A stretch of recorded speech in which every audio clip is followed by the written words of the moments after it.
Hey, welcome to The Explainer. Today, we are putting on our detective hats because we're about to solve two of the biggest mysteries in the Japanese language, the ones that trip up pretty much every single beginner. You know that feeling, right? Maybe you were just trying to ask for something super simple, like where the restroom is, but the look you got back made you feel like you just said something completely wild. Well, you might have accidentally asked if there was a ghost haunting the toilet. So, yeah, let's start our investigation with our first case. Check this out. The difference is just one tiny word, imasu versus arimasu. But that one word makes all the difference. See, using imasu here is a classic mistake because it's for living things, which makes it sound like you're asking where the toilet person is. Whoops. Okay, let's dive into this. This brings us to the first big clue in our investigation, the verbs of existence. Now, if you've opened any Japanese textbook, you've seen this rule. It's the first thing they teach you, right? Imasu is for living things, like people and animals, and arimasu is for non-living things, like objects and places. Simple enough. And it seems pretty straightforward, doesn't it? Johnson and the dog, they get imas. The pencil and the chair, they get arimas. Case closed, right? Well, not so fast. This is the exact question that a student, a very smart student named Johnson, by the way, asked his teacher. And you know what? He's absolutely right. Tulips are alive. So what's the real rule here?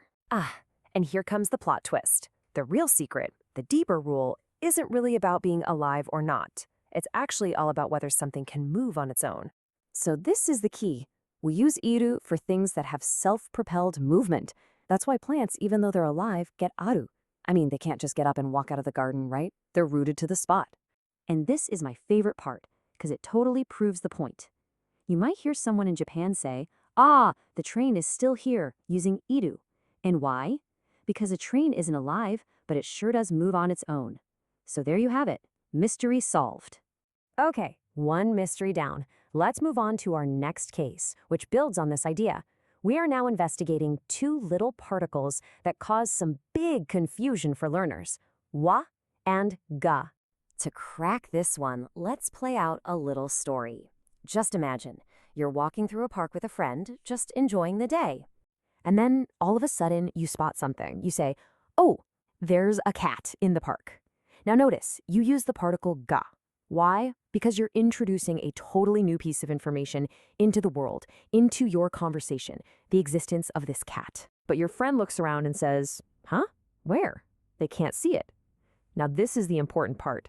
The cat isn't new information anymore.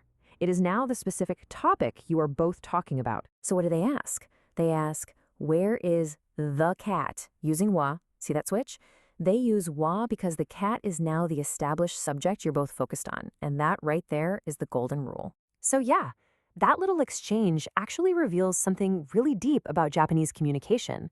Let's lay out this golden rule. Here's the secret. Think of ga as a spotlight. You're shining it on something new for the first time, saying, hey, look at this.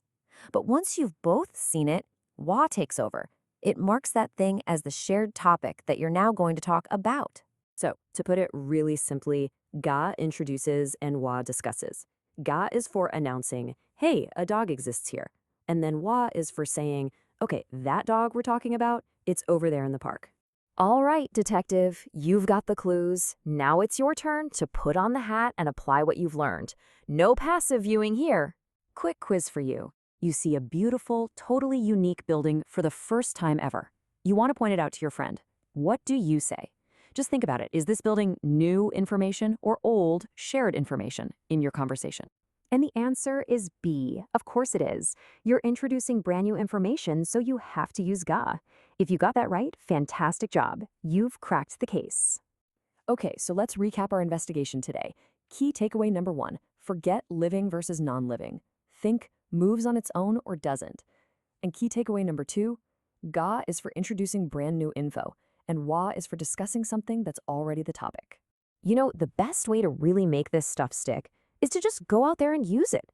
So don't be afraid to try. Making mistakes is exactly how we solve these little language mysteries and actually learn. And for our final thought, what if grammar could teach us a little something about life? Ga is for new discoveries. Wa is for shared topics. Life is the same, isn't it? We should always be seeking out those new discoveries and then cherishing the topics we share with the people we love. Until next time, keep exploring.